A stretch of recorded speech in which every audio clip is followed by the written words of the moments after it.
ici à Vapexpo, on voit des fabricants, on voit des fabricants de liquide, on voit des fabricants de matériel, mais il y a aussi toutes les associations, la fédération, et aussi des groupes comme celui que, j'allais dire dirige, mais en tout cas a fondé Françoise. Bonjour Françoise. Bonjour. Alors je dirige rien du tout, hein. Non, voilà, mais que tu as fondé, hein, voilà, je dis fondé ce groupe. C'est un très gros groupe Facebook de plus de 11 000 membres aujourd'hui. Oui, tout à fait. Depuis combien de temps? Le groupe a un peu plus de 4 ans maintenant. Il est né il y a 4 ans. Il existe tout simplement pour s'entraider, pour faire en sorte qu'on arrête de fumer ensemble. C'est pas facile d'arrêter de fumer. Il y a plein de méthodes, il y a plein de conseils, il y a plein de difficultés. C'est un chemin assez solitaire. Et le fait de travailler, d'avancer ensemble, d'apprendre aussi, parce qu'on apprend énormément de choses sur un groupe comme ça. On n'est pas simplement en train de dire « Allez mon petit gars, ça va aller, t'inquiète pas, tu vas bien réussir ». On a de l'information, on a du conseil et on a de l'accompagnement avec un ensemble de défumeurs, d'autres personnes qui sont passées par là, mais aussi des professionnels, des gens un peu plus avancés. Tout ça dans le cadre d'une communauté. On est une sorte de petite famille de la défume. Voilà, tout simplement. D'accord, alors dans les membres de ce groupe, on va trouver les gens qui viennent ici chercher une aide, un accompagnement, un conseil pour arrêter le tabagisme.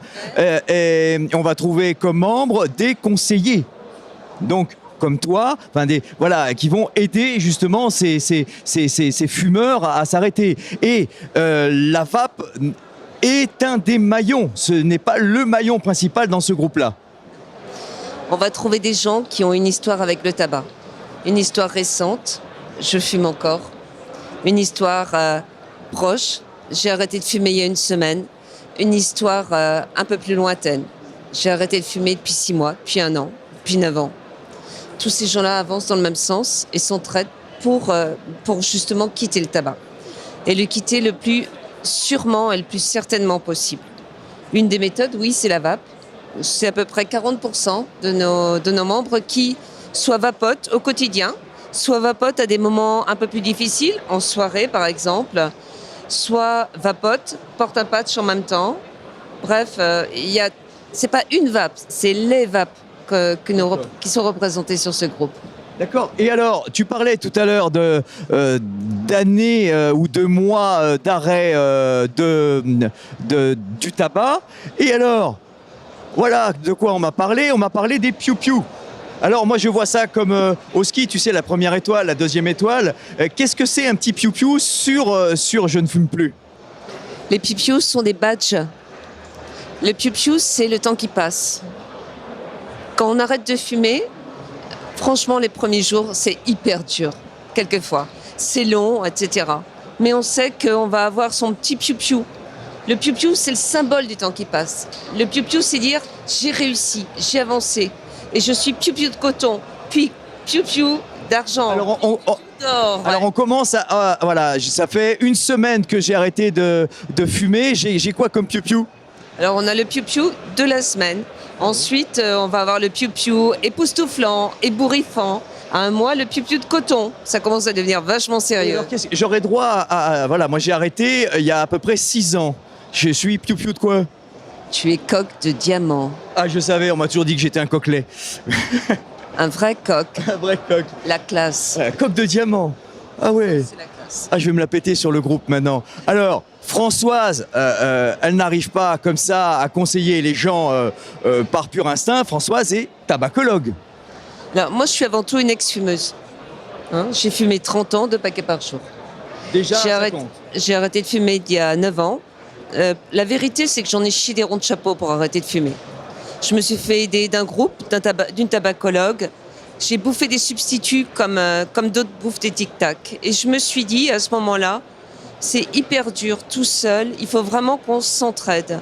J'ai été sur un forum, je me suis fait aider. Et à mon tour, j'ai choisi d'aider les autres et de faire en sorte qu'on puisse vraiment créer une communauté d'entraide autour de l'arrêt du tabac. Ensuite, je me suis dit, il faut apprendre. Parce que la défume, le fait d'arrêter de fumer, c'est un apprentissage.